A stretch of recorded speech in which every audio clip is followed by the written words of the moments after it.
Independent వ్యక్తికి రేవంత్ రెడ్డికి ఎమ్మెల్సీకి ఓటేసినాం. ఆ తర్వాత ఆయన కొడంగల్ టీడీపీకి వెళ్ళి ఎమ్మెల్యేకి నిలబడ్డాడు. ఇలా రాష్ట్రానికి ముఖ్యమంత్రి అయ్యాడు. నేనేం మా సహకారంతో జడ్పీటీసీ అయ్యిండు, మా సహకారంతో ఎమ్మెల్సీ అయ్యిండు. ఈ రాష్ట్రానికి ఒక పార్టీకి వెళ్ళి ఆయన ముఖ్యమంత్రి అయ్యిండు. నా మనసులో సంతోషం ఉంటుందా ఉండదా? ఆ తర్వాత కాంగ్రెస్ పార్టీ జడ్పీటీసీ ఉండే ఎంపీపీ పంతు నాయక్, కాంగ్రెస్ పార్టీ నక్సలైట్లు చంపేసారు. నేను స్పాట్లో హాఫ్ అన్ అవర్లో చనిపోయిన ప్లేస్కి వెళ్ళిపోయినా. జడ్పీటీసీ అది ఎంపీపీ ఉన్నాడు కదా, మా బీజేపీ మీదనే గెలిచిండు. ఒక్క ఓటుతోటి గెలిచిండు ఆయన, ఒక్క ఓటుతోటి. ఆయనను చంపేసినాక నేను అక్కడనే మీడియా ముందల ఒకవేళ పంతు నాయక్ భార్య గిట్ల శిరోమణి నిలబడితే భారతీయ జనతా పార్టీ పోటీ పెట్టకుండా యునానిమస్గా ఆయన భార్యని ఎంపీపీని చేస్తానని చెప్పిన. కాంగ్రెస్ అభ్యర్థి అయినా కూడా నేను ఎంపీపీని చేసినా కదా. నక్సలైట్లు ఒక గిరిజనుని చంపినప్పుడు, ఒక గిరిజన బిడ్డను చంపినప్పుడు నేను పార్టీ చూస్తున్నా, గిరిజన బిడ్డను చూస్తున్నా. గిరిజన బిడ్డను చూసినా కాంగ్రెస్ పార్టీ అనేది కూడా చూడకుండా ఎంపీపీని చేసినాం. కాంగ్రెస్ వ్యక్తి అక్కడ ఒక బీసీల బిడ్డ శ్రీనివాస్ గౌడ్, కాంగ్రెస్ బిడ్డ.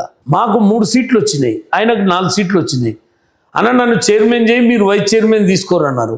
ఇదే పత్యనాయకుని వైస్ చైర్మన్ చేసిన, అదే శ్రీనివాస్ గౌడ్ని చైర్మన్ చేసిన. ఎప్పుడు 15 ఏళ్ల కింద. స్థానికంగా అవకాశం వచ్చినప్పుడు పంచుకుంటాం. ఒకసారి అవకాశం వచ్చింది టీడీపీకి ఇవ్వాల్సి వచ్చింది, ఇచ్చినాం.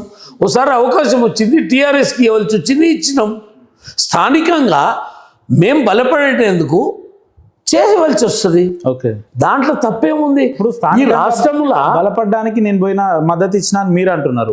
కొంతమంది ఏమంటున్నారు అంటే మీ భార్య గారు అయినటువంటి గీతమ్మ గారిని వైస్ చైర్మన్ చేపించుకోవడానికి ఇచ్చిర్రు కాంగ్రెస్ పార్టీకి మద్దతు అనేది. మళ్ళీ కాంగ్రెస్ అంటారు. కాంగ్రెస్ కాదు కదా, ఆయన బీఆర్ఎస్ కదా. ఇప్పుడు కండువ కప్పుకుంటే అప్పుడు కాంగ్రెస్ కిందకి వస్తుంది. కండువ కప్పుకుంటేనే కాంగ్రెస్ అయినప్పుడు బీఫామ్ గుర్తు మీద గెలిచిన ఆయనని బీఫామ్ అనవను. ఆయన గెలిచింది దేని మీద? బీఆర్ఎస్ లో గెలిచి. నేను ఏ పార్టీ అనుకోవాలి? ఆయన బీఆర్ఎస్ లో ఉన్నాడు, మద్దతు ఇవ్వలేదు కదా. ఆయన బీఆర్ఎస్లో ఉన్నాడు కదా. ఆయన ఏమైనా అప్పటికి పార్టీ సస్పెండ్ చేసిందా? చేయలే కదా. మాకు 6 వచ్చినాయి. మేము ఏ ఇండిపెండెంట్ వ్యక్తికి చేయాలనుకుంటాం, బీఆర్ఎస్ మేము అణగదొక్కాలనుకుంటాం, కాంగ్రెస్కు చేయొద్దు అనుకుంటాం.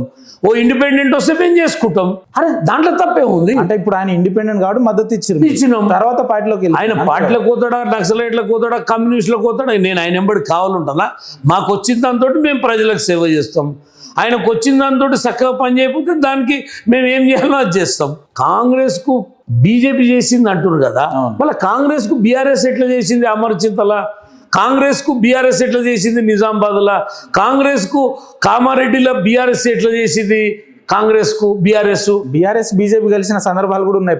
బీఆర్ఎస్ బీజేపీ కలిసింది, బీఆర్ఎస్ కాంగ్రెస్ కలిసి అన్ని పార్టీలు కలిసి. స్థానికంగా ఎట్లుంటుందంటే ఇక్కడ సిద్ధాంతాల యుద్ధం నడవదు. స్థానికంగా సఖ్యత, స్నేహము, అక్కడ ఉన్న పరిస్థితులకు అనుకూలంగా నడుస్తుంది. దీన్ని ఏదో అమన్గల్లనే జరిగింది అనేది కాదు, అమన్గల్లనే జరగడం కాదు, అంతటా జరిగింది. ఈ ప్రశ్న మొత్తం అడగడానికి ఒకటే కారణం ఏంటంటే ఆచార్య గారు పొద్దున్న లేస్తే సభలు సమావేశాల మీద కార్యకర్తలు కష్టపడ్డ కార్యకర్తల కోసం ఒక్క కలగుర్తులే కష్టపడతారా, ఏడ కష్టపడరా అని చెప్తారు కదా. అలాంటిది వారి భార్యకే ఇచ్చుకున్నాడు. కష్టపడ్డలు వెంకటయ్య లాంటి వాళ్ళు కూడా ఇప్పుడు మీ అభ్యర్థే కదా, ఇప్పుడు వెంకటయ్యకి ఇవ్వచ్చు కదా. మరి అట్లా అనుకుంటే వయసు నేనేమంటున్నా, వెంకటయ్యకి ఇచ్చినా మా పార్టీ, గీతమ్మకి ఇచ్చినా మా పార్టీ, ఎవరికి ఇచ్చినా మా గీతమ్మ మీ కుటుంబ సభ్యులు, మా కుటుంబ సభ్యులకి ఇయ్యొద్దని ఏమన్నా ఉందా? అట్లా ఇయ్యొద్దా? అంటే ఇప్పుడు గీతమ్మ ఉన్నారు కదా, అట్లాగా. నేను 30 ఏళ్ళు నేను పార్టీలో పనిచేసినప్పుడు మేము డైరెక్ట్గా ప్రజలకు పనిచేయడానికి ఉండొద్దా అంటే కార్యకర్తల ముందా, కుటుంబ సభ్యుల ముందా? మీకు ఇప్పుడు కార్యకర్తలు కుటుంబ సభ్యులు గారా? లేదు, ఇప్పుడు మీ భార్య గారి ముందా మీకోసం కష్టపడ్డ? అది ఎవరు? నేనేమన్నా ఓటేసినా?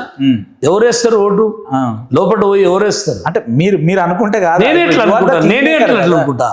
ఇప్పుడు ఎవరేది అనుకున్నా కౌన్సిలర్లే కదా ఓటేసేది. కౌన్సిలర్లు ఓటేసేదానికి మేము ఎట్లా చేస్తాం? పార్టీ నిర్ణయిస్తుంది కదా. అక్కడ ఉన్న స్థానిక పార్టీ ఎవరిని పెడితే కొంతవరకు భయంతో పనులు జరుగుతాయి. ఏదేమైనా మీరు బీఆర్ఎస్ కు మద్దతు ఇవ్వకపోతే బీఆర్ఎస్ కి ఎందుకు ఇస్తామండి మేము? కామారెడ్డిలో బీఆర్ఎస్ మాకు ఎందుకు మద్దతు ఇయ్యలే? అమరచింతలో బీఆర్ఎస్ మాకు ఎందుకు మద్దతు ఇయ్యలే? ఆదిలాబాద్లో బీఆర్ఎస్ మాకు కేటీఆర్ చెప్తే కూడా జోగురామన్న మాకు మద్దతు ఇయ్యలేదు ఎందుకు, కామారెడ్డిలో మాకు ఎందుకు మద్దతు ఇయ్యలే, అది ఎందుకో చెప్పండి. దాన్ని ఎందుకు ఇయ్యలేదో చెప్తే మేము చెప్తే మద్దతు ఇవ్వలేని సందర్భాలే మీరు మాట్లాడుతారు, కానీ మద్దతు ఇచ్చినవి కూడా ఉన్నాయి కదా. ఏమున్నాయి చెప్పు. రఘునందన్ రావు గారు బీఆర్ఎస్ ఆడ కూడా మేమే ఇచ్చినాం కదా. బీఆర్ఎస్ కు మద్దతు మేము ఇచ్చిందే తప్ప బీఆర్ఎస్ మాకు ఏడిచ్చిందో చెప్పు. మేము 5 తవల మేము కాంగ్రెస్. అంటే మీరు బీఆర్ఎస్ మద్దతు ఇవ్వకపోవడానికి కారణం పార్టీలేనా, అక్కడున్న స్థానిక ఎట్లుంటుందంటే గారు వ్యక్తిగత మీకు ఆయనకి ఏమన్నా వ్యక్తిగత 20 ఏళ్ల నుంచి పోయినసారి హన్వాడలా బీజేపీ 4 సీట్లు గెలిచింది, అమన్గల్లా 4 సీట్లు గెలిచినాం. మిగతా తాడ అక్కడ ఒక సీట్ వస్తే మేమేం చేసినామంటే ఒక తాన కాంగ్రెస్ అడిగినారు, మీరు ఇక్కడ ఓటేస్తే మేము అమన్గల్లా ఓటేస్తాం, మీరు గాండి అన్నారు, తీసుకున్నాం. అక్కడ హన్వాడలో మీరు ఓటేస్తే బీఆర్ఎస్ వాళ్ళు టీఆర్ఎస్ వాళ్ళు అప్పుడు అడిగితే అక్కడ టీఆర్ఎస్ వాళ్ళు ఓటేస్తే ఇంకో దారుల దగ్గర టీఆర్ఎస్ ఓటేస్తే ఇక్కడ బీజేపీ ఓటేసారు అన్వాడలా. ఎట్లుంటుందంటే జిల్లాని కూడా మేము ఆలోచన చేస్తాం. ఆడ మా పార్టీకి మీరు మద్దతు ఇస్తే మేము ఈడ చేస్తాం. మీరు గద్వాలలో బీఆర్ఎస్కు బీజేపీ సపోర్ట్ చేస్తుంది అనుకోని లోపడిపోయారు. అక్కడ వాళ్ళ మెజారిటీ వచ్చినాక ఎవరు పోటీ చేయలేదు, ఊకున్నారు. అంటే బీఆర్ఎస్కు మాకేం పొత్తు లేదు, కాంగ్రెస్కు మాకు పొత్తు లేదు. లోకల్లో ఉన్నటువంటి మాకు ఉన్న అవగాహనతోటి మాకు ఉన్నటువంటి ఏ పార్టీతోటైతే మాకు రేపు ఇబ్బంది అవుతుందో ఆ పార్టీని ఓడగొట్టాలని అనుకుంటాం మేము.